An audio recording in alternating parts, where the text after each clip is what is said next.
Assalamualaikum warahmatullahi wabarakatuh. Selamat pagi anak-anak. Jangan lupa selalu jaga kesehatan. Dan sebelum mulai pelajaran, silahkan berdoa menurut keyakinan masing-masing. Selamat belajar. Nah, sebelumnya Pak Satrio sudah menjelaskan ke kalian bab 4, yaitu gerak lurus.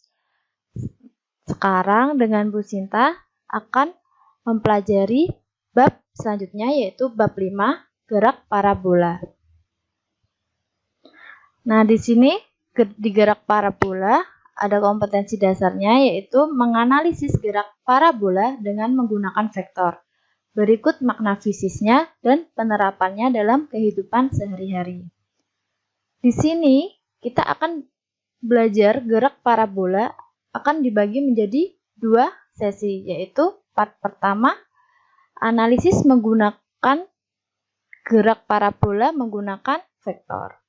Dan part kedua yaitu besaran-besaran gerak parabola.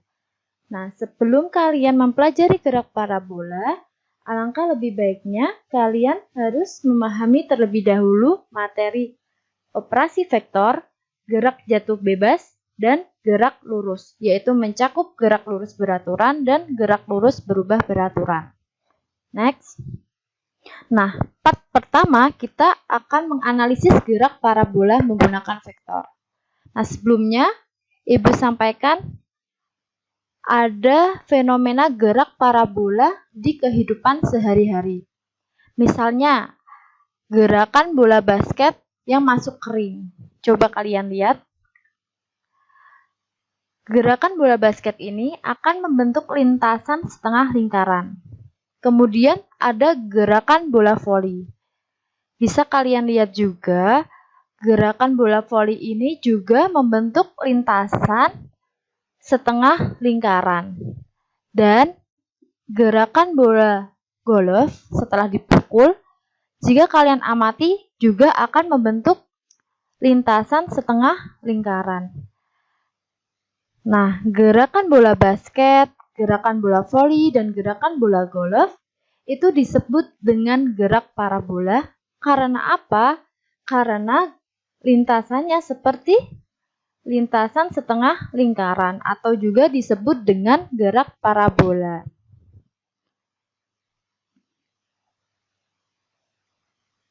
Nah, gerak parabola yaitu gerak dengan lintasan berupa grafik parabola. Dan gerak parabola itu pada dasarnya merupakan perpaduan antara horizontal pada sumbu X dan gerak vertikal pada sumbu Y, dan pada horizontal bersifat GLB karena gesekan di udara diabaikan, sedangkan pada vertikal bersifat GLBB karena pengaruh percepatan gravitasi bumi. Untuk lebih jelasnya, kita simak di slide berikutnya. Nah, kita akan menganalisis gerak parabola. Coba kalian amati, ada orang sedang lompat jauh.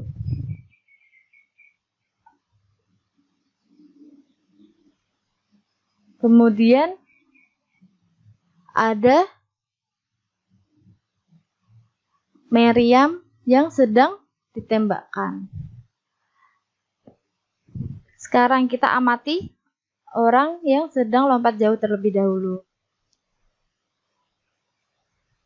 Gerakan orang yang sedang lompat jauh atau lintasan geraknya berbeda dengan gerak lurus.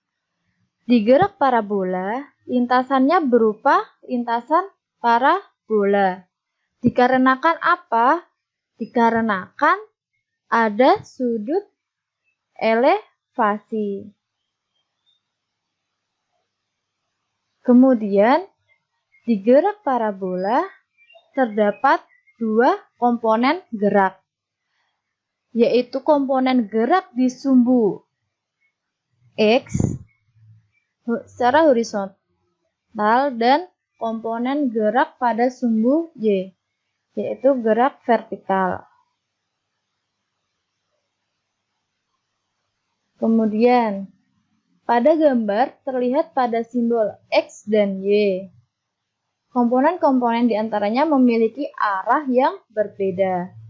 Nah, kita lihat sebuah bola dilempar dengan sudut elevasi tertentu. Dengan tentunya terdapat kecepatan awal. Maka gerak ini mempunyai, jika diproyeksikan secara vektor, dia akan mempunyai komponen pada sumbu X atau disebut dengan V0X dan komponen pada V0Y yang terdapat di sumbu Y.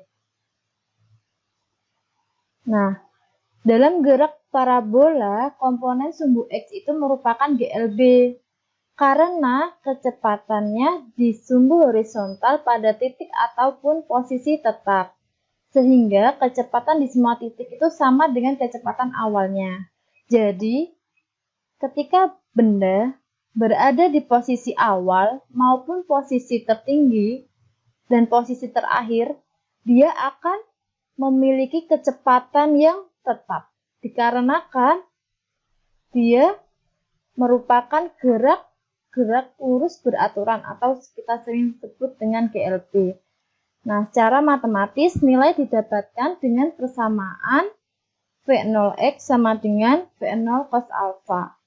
Dengan V0X itu adalah kecepatan awal di sumbu X dengan satuan meter per second, dan V0 itu kecepatan awal dengan satuan meter per second, dan alpha itu merupakan sudut elevasi dengan satuan derajat.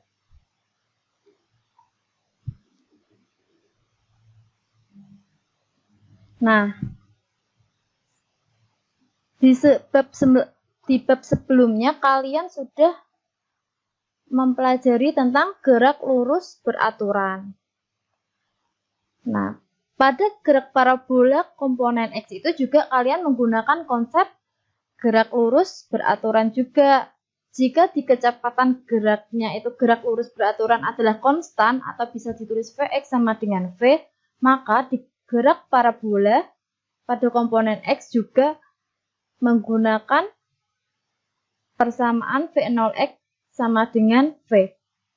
Dikarenakan pada gerak parabola mempunyai sudut elevasi tertentu, maka pada komponen X bisa kita tuliskan sebagai V0 cos theta ataupun V0 cos alpha, sama aja. Kemudian di posisi atau perpindahan untuk gerak lurus beraturan, kita menggunakan persamaan S sama dengan V dikalikan T. Sedangkan di gerak parabola, komponen X-nya itu jaraknya bisa kita tulis dengan simbol X. Karena benda bergerak sejauh dengan lintasan di sumbu X.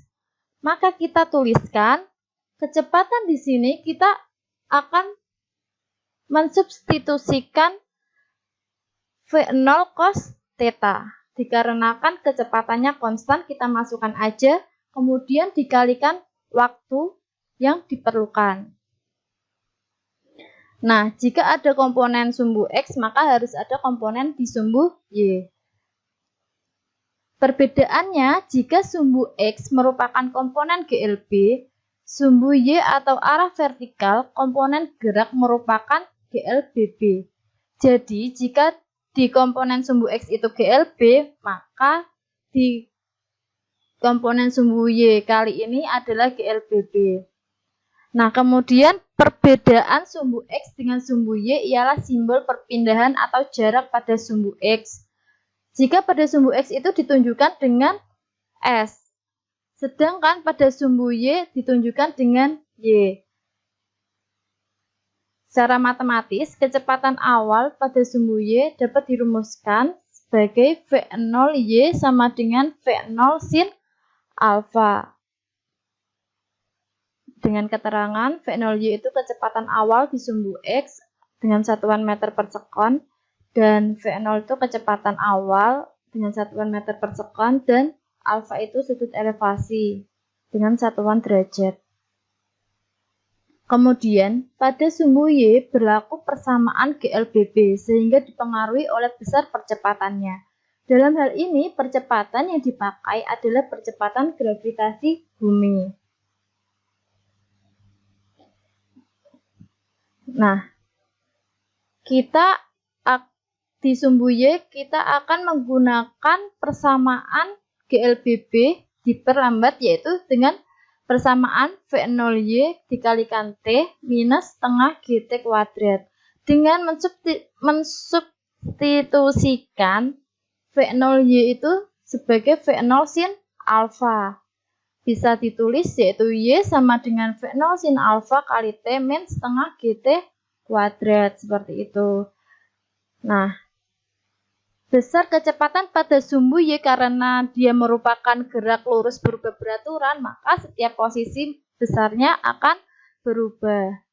Nah, bisa kita tuliskan tuh VY sama dengan V0Y minus GT. V0Y bisa kita substitusikan dengan persamaan V0 sin alfa, yaitu bisa kita tuliskan VY sama dengan V0 sin alfa min GT. Nah, kemudian selanjutnya kita akan membahas analisis vektor parabola. Nah, jadi gerak ini itu, gerak parabola, yaitu perpaduan antara gerak pada sumbu X dan sumbu Y. Jadi ada perpaduan atau gabungan dari dua sumbu dengan sudut elevasi tertentu.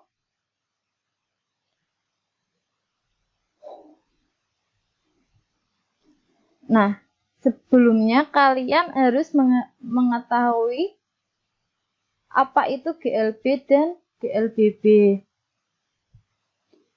Jika GLB itu bisa kalian lihat kecepatannya tetap. Jadi ini ada posisi A, posisi B, posisi C, posisi D, dan posisi E. Kalian lihat vektor di sumbu X yang mengarah di sumbu X itu mempunyai arah dan besar yang sama atau kecepatannya itu konstan. Sedangkan vektor di sumbu Y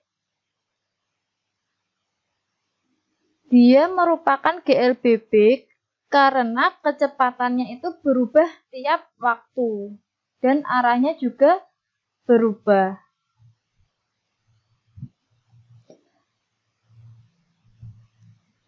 Pada gerak parabola, kalian cukup memahami konsep GLB dan GLBB. Kemudian, pada posisi naik, itu sama dengan posisi turun. Nah, jadi posisi awal di titik A ke titik C itu sama dengan posisi C ke posisi E. Itu nilainya sama. Dan juga pada posisi A ke posisi O sama dengan titik O ini ke titik E. Seperti itu. Nah, saat bola itu naik, dia akan mengalami GLBB diperlambat. Sedangkan waktu turun, dia akan mengalami GLBB dipercepat.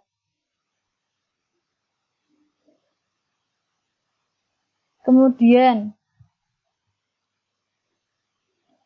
pada posisi A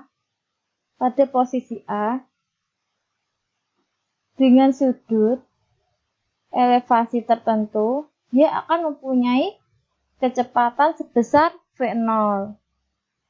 Kemudian diproyeksikan terhadap sumbu X dan sumbu Y, dia akan mempunyai nilai V0X dan V0Y. Di setiap posisi A, B, C, D, E, V0X itu nilainya selalu sama dengan Vx atau kecepatan di sumbu X. Semua nilainya sama. Kemudian pada sumbu Y kita bisa lihat di posisi A dan posisi B itu memiliki ketinggian yang berbeda. Di posisi A karena awal dia mempunyai ketinggian di titik 0,0, sedangkan di titik B dia sudah mempunyai ketinggian tertentu. Dan di titik C dia mencapai titik tertinggi. Di titik C ini adalah posisi titik istimewa. Karena apa? Nilai Vy-nya itu sama dengan 0. Dia punya ketinggian maksimum. Kemudian di titik D hanya atau ketinggiannya akan turun. Ketinggiannya akan turun, kemudian di titik E terakhir ketinggiannya akan sama nilainya dengan yang A, posisi awal, namun arahnya yang berbeda. Seperti itu. Bisa ditulis Vy itu sama dengan minus V0Y. Tanda minus di sini itu menjelaskan kalau arahnya itu berbeda. Nah, ada contoh soal yaitu bola disepak membentuk sudut 60 derajat terhadap permukaan lapangan. Jika kecepatan awal V0 10 meter per second, tentukan komponen vertikal dan horizontal kecepatan awal bola.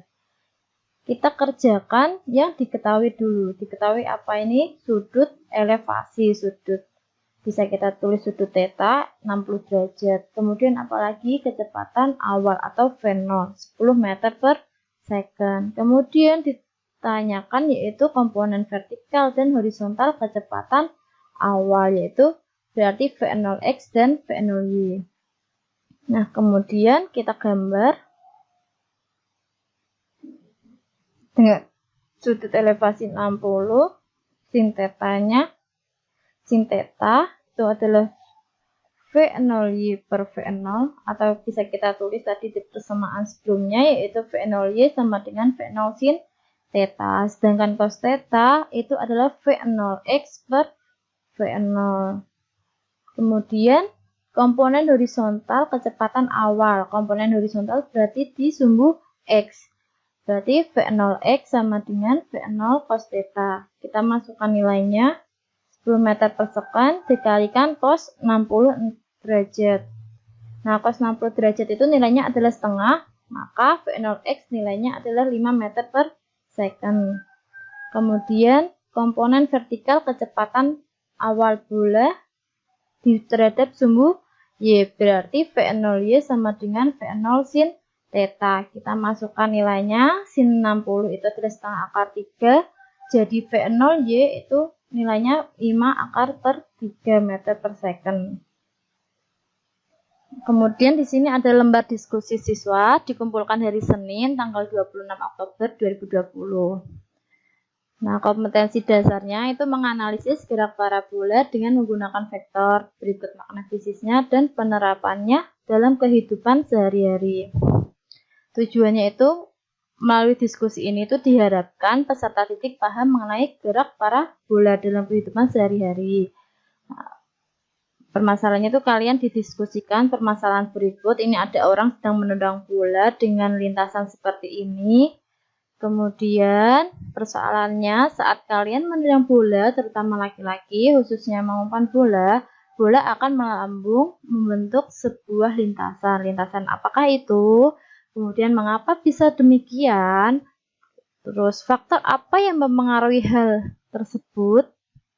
Kemudian hal-hal yang mempengaruhi pada bola yang membentuk lintasan tersebut. itu jelaskan beserta hal yang dapat mempengaruhinya. Diskusikan dengan kelompok Anda proses dan prinsip yang terjadi pada hal tersebut. Kemudian, kalian bisa kerjakan secara berkelompok. Satu kelompok itu 2 orang berdasarkan nomor absen. Misalnya nomor absen 1 dengan nomor absen 2 menjadi kelompok 1. Kemudian kelompok 2 itu nomor absen 3 dengan nomor absen 4 dan begitu seterusnya. Masing-masing anak tetap mengirim tugasnya masing-masing. Meskipun satu kelompok jawabannya sama. Link untuk pengumpulan tugas nanti menyusul. Nah, kemudian untuk pertemuan selanjutnya kita akan membahas part 2, yaitu besaran-besaran gerak parabola. Jika ada yang belum jelas, bisa menghubungi Bu Sinta. Tetap semangat belajar dan jangan lupa tugasnya dikerjakan. Terima kasih. Wassalamualaikum warahmatullahi wabarakatuh.